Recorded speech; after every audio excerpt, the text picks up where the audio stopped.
Kenali musuhmu dan kenali dirimu sendiri, maka dalam 100 pertempuran, kamu tidak akan pernah dalam bahaya.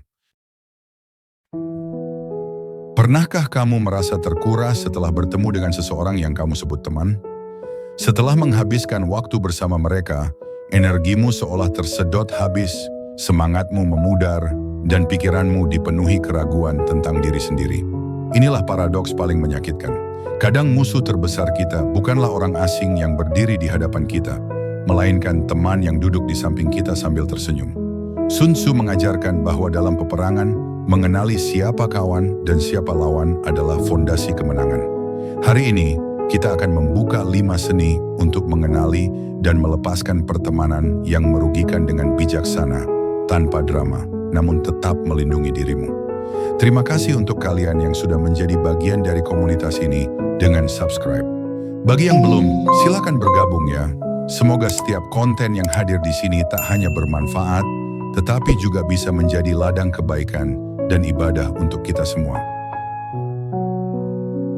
1. Kenali siapa yang benar-benar temanmu. Sun Tzu bilang, penting banget kenal lawan dan kenal diri sendiri biar selalu aman. Tapi gimana kalau lawan itu pakai topeng teman? Mereka datangi kamu bukan dengan niat jahat yang kelihatan, tapi justru dengan senyuman dan kata-kata manis. Hati-hati dengan pertemanan yang justru bikin kamu rugi. Cirinya bisa kamu lihat dari hal-hal ini. Pertama, selalu nyinyir, jarang senang lihat kamu sukses. Kritiknya lebih sering terdengar daripada dukungan. Kedua, selalu adu banding. Semua jadi ajang kompetisi, sampai kamu merasa nggak nyaman. Ketiga, bikin kamu bersalah kalau bilang tidak. Saat kamu buat batasan, malah kamu yang dibilang egois atau jahat. Keempat, hanya muncul saat butuh. Hubungannya terasa sepihak, dia cari kamu kalau ada perlunya, lalu menghilang saat kamu butuh bantuan. Kelima, bikin kamu capek hati. Setelah ketemu atau ngobrol sama dia, kamu justru merasa lelah, minder, atau ngeragukan diri sendiri. Kalau ciri-ciri di atas sering banget kamu alami, waspadalah. Itu tandanya hubungan itu bukan pertemanan sehat, tapi lebih seperti kamu terus memberi energi, sementara dia hanya mengambil. Mungkin sudah waktunya kamu melihat ulang. Apakah hubungan ini masih layak dipertahankan? Ini sebenarnya bukan persahabatan sehat, melainkan hubungan yang hanya mengambil energi emosionalmu, tapi dibungkus dengan sebutan teman. Kalau 5 tanda ini terus muncul, mungkin saatnya kamu sadar dan mengevaluasi kembali hubungan ini. 2. Cari tahu, kenapa sih kamu masih bertahan? Sebelum bisa benar-benar move on dari pertemanan yang nggak sehat, coba tanya ke diri sendiri dengan jujur. Kenapa mereka masih ada di hidupku? Seringkali jawabannya nggak sederhana dan ada di alam bawah sadar kita. Misalnya, kamu kecanduan kebaikan sesaat. Dia mungkin sering bikin kamu sakit hati, tapi sesekali bisa juga perhatian dan baik. Pola kadang manis, kadang toksik, ini bikin kamu terus berharap dan akhirnya kecewa lagi. Seperti lingkaran yang enggak putus-putus.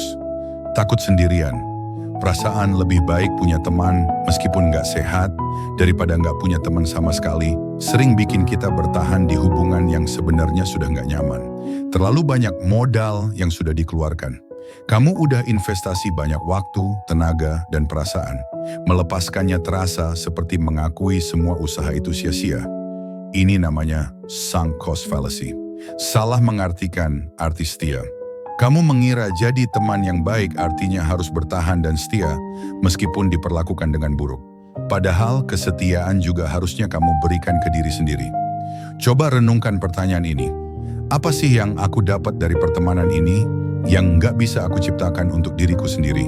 Kalau jawabannya adalah pengakuan, rasa diterima, atau merasa berharga, itu artinya kamu butuh belajar untuk memvalidasi diri sendiri, self-validation. Kebahagiaan dan kepercayaan diri yang sejati harus datang dari dalam, bukan dari orang lain. Intinya, langkah pertama untuk menang adalah memahami medan perangnya. Dan dalam hal ini, medan perangnya ada di dalam pikiran dan perasaanmu sendiri. 3. Menjauh pelan-pelan tanpa perlu konflik. Sun Tzu bilang, kunci segalanya adalah strategi yang cerdik. Dalam pertemanan yang tidak sehat, ini bukan soal main licik, tapi tentang melindungi dirimu sendiri dengan cara yang bijak saat kamu memutuskan untuk menjauh. Intinya, mundur pelan-pelan tanpa drama. Caranya gimana? Mulai batasi ketersediaanmu. Kamu nggak perlu langsung ghosting, cukup pelan-pelan saja. Kalau dulu kamu selalu balas chat dalam hitungan menit, coba beri jeda lebih lama.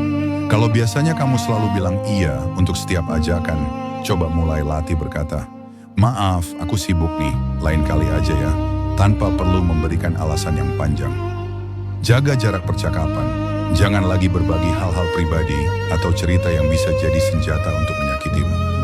Arahkan obrolan ke topik yang lebih umum dan ringan, seperti cuaca, film, atau hal-hal di permukaan saja. Tetaplah sopan, tapi anggap dia sudah pindah dari lingkaran dalam ke lingkaran luar hidupmu. Isi waktumu dengan hal yang bermanfaat. Buat dirimu benar-benar sibuk dengan kegiatan yang positif. Ikut kelas online, tekuni hobi baru, atau perbanyak waktu dengan orang-orang yang membuatmu merasa baik. Dengan begitu, saat kamu menolak ajakannya, itu akan terlihat wajar karena kamu memang punya prioritas lain, bukan karena kamu membencinya. Dengan cara ini, kamu menjaga martabat dirimu dan memberi ruang bagi hubungan itu untuk memudar dengan sendirinya, tanpa ledakan emosi atau pertengkaran yang melelahkan.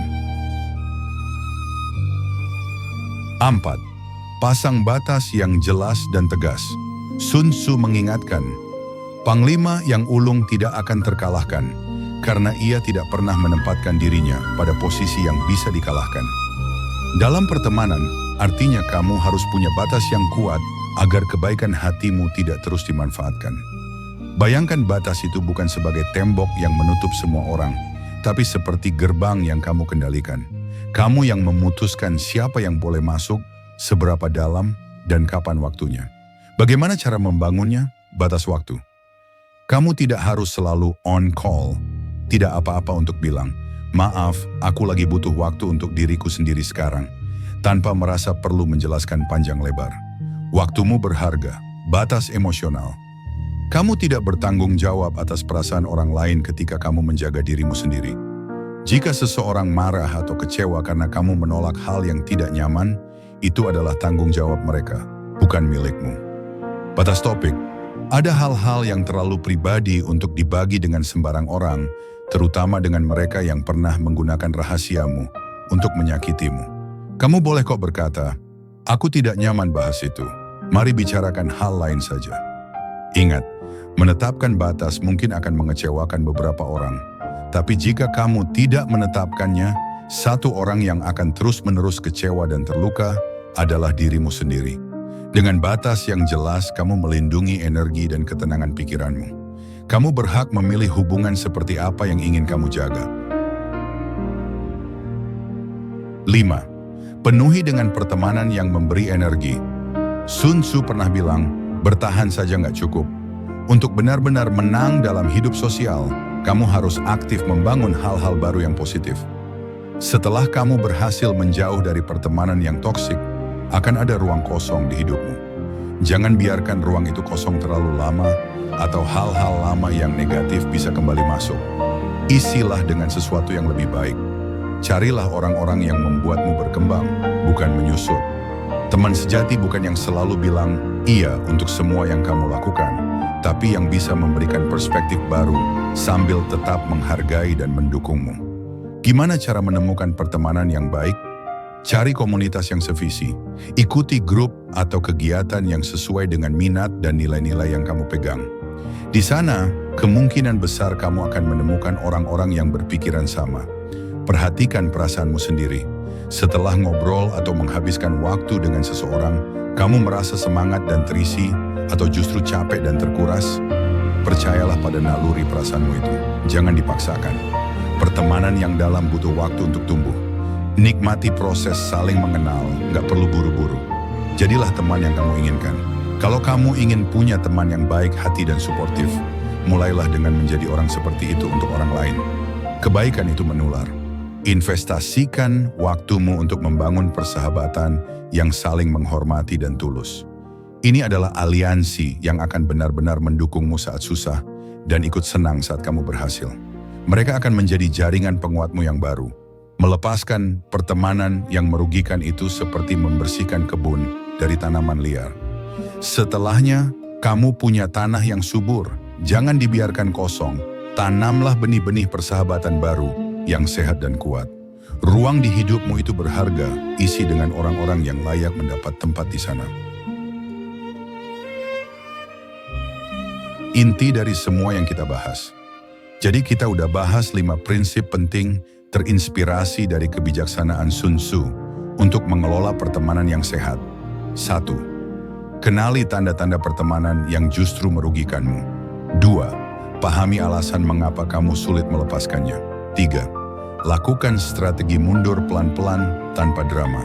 4. Bangun batasan yang jelas untuk melindungi dirimu. 5. Isi kembali ruang kosong itu dengan pertemanan yang positif dan saling mendukung. Ini bukan cuma sekadar trik sosial. Ini adalah cara berpikir yang menghargai waktu, energi, dan potensi dirimu sendiri. Ingat ya, melepaskan hubungan yang tidak sehat itu bukan egois. Itu bentuk perlindungan diri yang bijak. Kamu nggak wajib mempertahankan hubungan yang justru bikin kamu semakin tenggelam. Kemenangan tertinggi dalam pertemanan adalah ketika kamu bisa menjaga jarak dari orang yang merugikan tanpa perlu bertengkar atau bermusuhan. Cukup dengan perlahan-lahan memilih jalanmu sendiri dengan tenang dan penuh martabat, dan balas dendam terbaik untuk teman yang menyakitimu. Bukan dengan balas menyakiti, tapi dengan hidupmu yang semakin baik. Fokuskan energimu untuk tumbuh, bahagia, dan dikelilingi orang-orang yang tulus. Lama-lama, mereka yang toksik akan kehilangan tempat di hidupmu karena kamu sudah terlalu sibuk dengan hal-hal yang lebih berarti. Kalau video ini berguna buatmu, tekan tombol like, bagikan ke teman yang mungkin butuh dengar ini, subscribe untuk konten-konten tentang pengembangan diri dan kesehatan mental. Terima kasih sudah menyimak sampai sini, sampai jumpa di video berikutnya. Tetap bijak memilih teman, karena lingkunganmu membentuk dirimu. Dan salam, tetap tenang.